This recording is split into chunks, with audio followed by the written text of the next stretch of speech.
Hello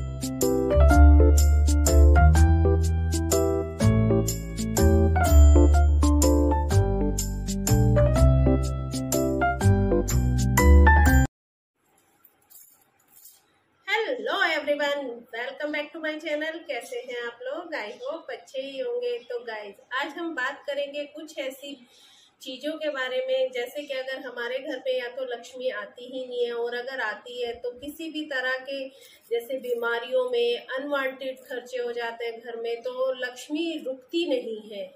देखिए, वैसे तो हम लोग घर में पूजा पाठ करते ही हैं लक्ष्मी माता को प्रसन्न करने के लिए, अन्य देवी देवताओं को प्रसन्न करने के लिए, लेकिन अगर हमारे घर में कुछ दोष होते हैं, कुछ ऐसे दोष जिनकी वजह से ये सारे पूजा पाठ फेल हो जाते हैं, और अगर ये दोष हमारे घर में है तो हम लाख मेहनत कर ले, लाख कोशिश कर ले, बहुत पूजा पाठ कर ले, लेकिन हमारे घर में लक्ष्मी टिकती ही नहीं है।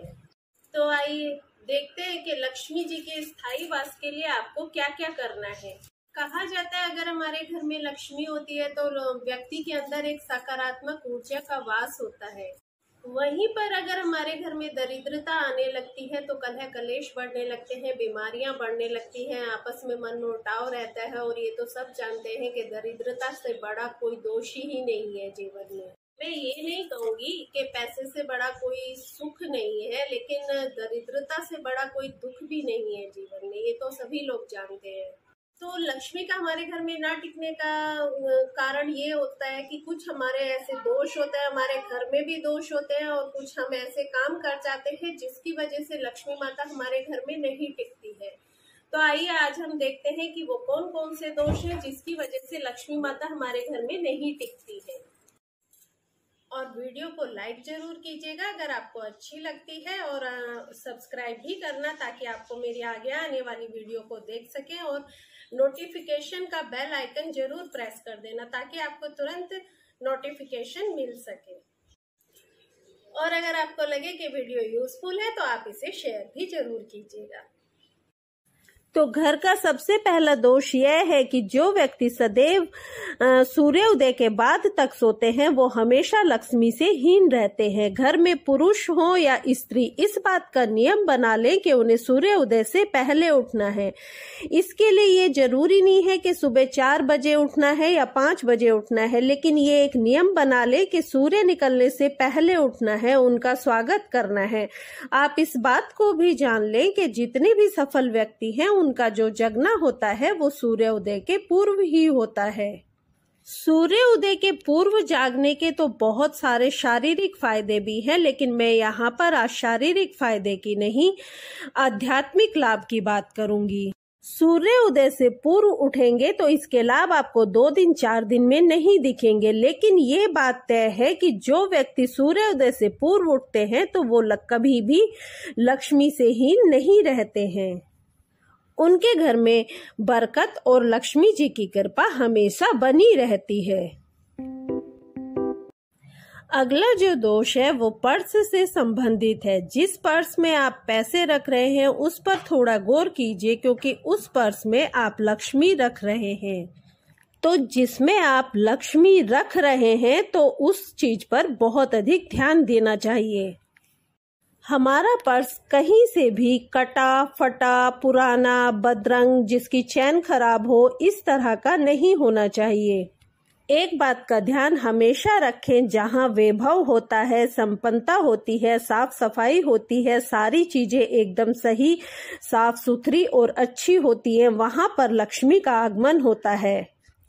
होना तो यह चाहिए कि आप एक नियम बना लें कि आप प्रत्येक दिवाली पर अपना पुराना पर्स बदलकर नया पर्स ले आएंगे, और जहां तक संभव हो आप अपने पर्स में कोई ऐसी फोटो या फिर ऐसा सिक्का या एक लक्ष्मी जी की छोटी सी मूर्ति अपने पर्स में अवश्य ही रखें।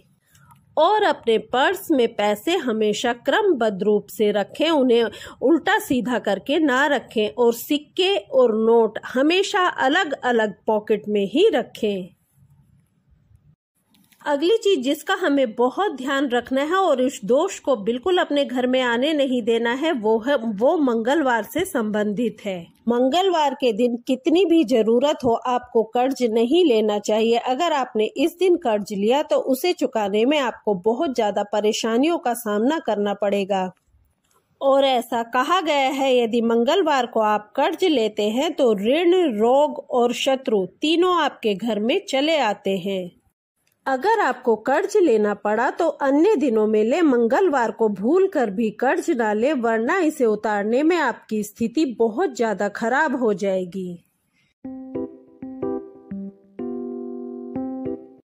मंगलवार का दिन ऐसा होता है दोस्तों कि इस दिन पुरुषों को शेविंग नहीं करनी चाहिए, बाल नहीं कटवाने चाहिए और यही बात स्त्रियों पर भी लागू होती है। उन्हें बाल धोना भी नहीं चाहिए और बाल कटवाना भी नहीं चाहिए। और इस दिन स्त्रियों को अपनी थ्रेडिंग भी नहीं बनवानी चाहिए, क्योंकि मंगल ग्रह एक रुक्ष ग्रह हैं और अगर ये रुष्ट हो गए तो ऋण, रोग और शत्रु की भरमार हो जाएगी। और जहाँ ये सब चीजें होती हैं वहाँ घर से बरकत तो चली ही जाती है और लक्ष्मी माता भी नहीं आती हैं। मंगलवार को हमें अपने नाखून भी नहीं काटने चाहिए। इसलिए मंगलवार के दिन आप कोई भी ऐसा काम ना करें जिससे मंगल ग्रह रुष्ट हो जाए। अगला दोष जो है, जो हमें अपने घर में बिल्कुल नहीं रहने देना चाहिए, वो इलेक्ट्रॉनिक सामान से संबंधित है। हमारे घर में जितना भी इलेक्ट्रॉनिक सामान हो वो एकदम सही होना चाहिए। खराब और बेकार पड़े हुए इलेक्ट्रॉनिक सामान को या तो आप उनकी मरम्मत करा लें और उन्हें ठीक करा कर रखें, और अगर वो ऐसे हैं कि वो ठीक नहीं हो सकते हैं तो इस तरह के सामान को आप घर में ना रखें। इनसे शनि और राहु खराब होने लगते हैं और हमारे कार्यों में बाधा आने लगती है, व्यापार में उन्नति रुक जाती है। अगला दोष जो हमें अपने घर में नहीं उत्पन्न होना देना चाहिए वो है कबाड़। हमारे घर में जो हम कबाड़ कई बार इकट्ठा करते रहते हैं, जैसे कि पुराने डब्बे होते हैं, बोतल्स होती हैं, टूटे फूटे बर्तन होते हैं, पुरानी टूटी हुई चप्पल होती हैं जिनका हम इस्तेमाल नहीं करते हैं, इस तरह के सामान को अपने घर से तुरंत हटा दें, क्योंकि इस तरह का जो सामान होता है ये बहुत ज्यादा नकारात्मकता फैलाता है और दरिद्रता को लेकर आता है और फिर हमें बहुत सारी परेशानियों का सामना करना पड़ता है। इसलिए इन्हें तुरंत घर से बाहर निकाल दें। और अगली जिस चीज का हमें ध्यान रखना है वो ये कि जब भी हम अपने घर में झाड़ू लगाएं तो जो झाड़ू लगाकर जो कचरा होता है उसको ज्यादा देर तक अपने घर में ना रखें। ऐसा ना हो कि हमने झाड़ू लगाई और इस कोने में कचरा इकट्ठा कर दिया और फिर उसे उठाया ही नहीं, वो वहीं पड़ा रहा बहुत देर तक। ऐसा ना करें और तुरंत उस कचरे को उठाकर घर से बाहर करें, क्योंकि ये नकारात्मकता को जन्म देती है। इन चीजों का आपकी आय पर बहुत ज्यादा असर पड़ता है, इसलिए झाड़ू लगाने के बाद कचरे को तुरंत हटा देना चाहिए। और अगली जिस चीज पर हमें बहुत ध्यान देना है वो है भोजन।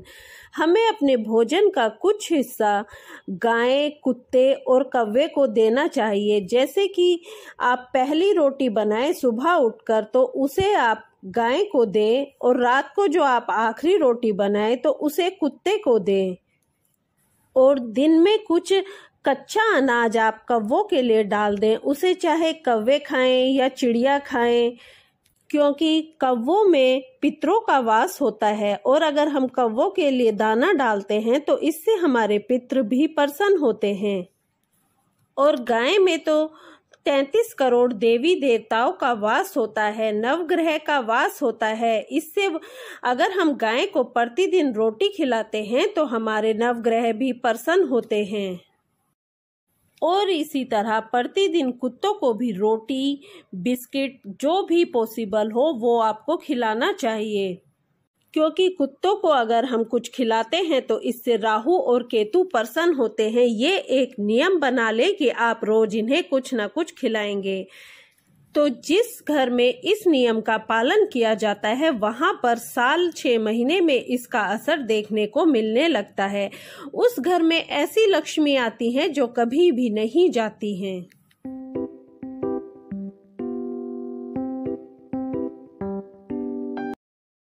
अगला नियम जो हमें अपनाना है, जो हमारे घर के बहुत सारे दोष को दूर करता है, वो है अमावस्या तिथि के दिन कुछ ऐसे उपाय करने चाहिए जिससे कि हमारे बहुत सारे दोष खत्म हो जाते हैं। जैसे कि अमावस्या के दिन हमें अपनी दहलीज को धोकर रोली से दोनों तरफ दरवाजे के स्वास्तिक बनाना चाहिए।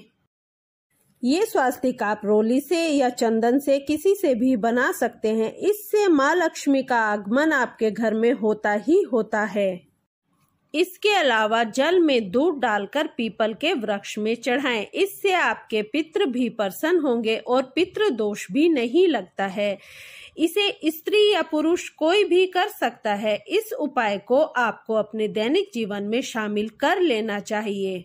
घर में अगर पितृ दोष होता है तो उससे घर में मांगलिक कार्य नहीं होते हैं, शादी लायक बच्चों की शादियां नहीं होती हैं, संतान नहीं होती है।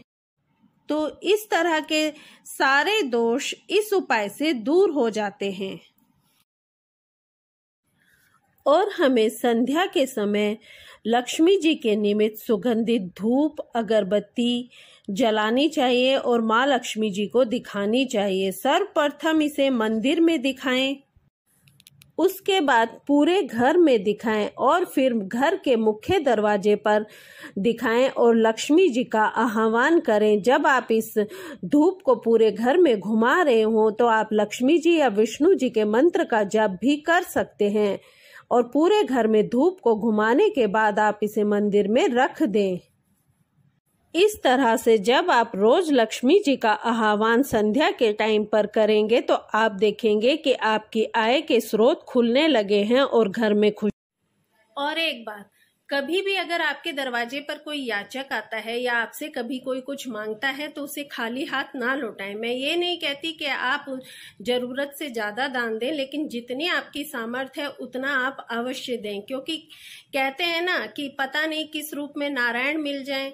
तो कभी भी किसी याचक को खाली हाथ ना लौटाएं और उन्हें कुछ ना कुछ अवश्य ही दें।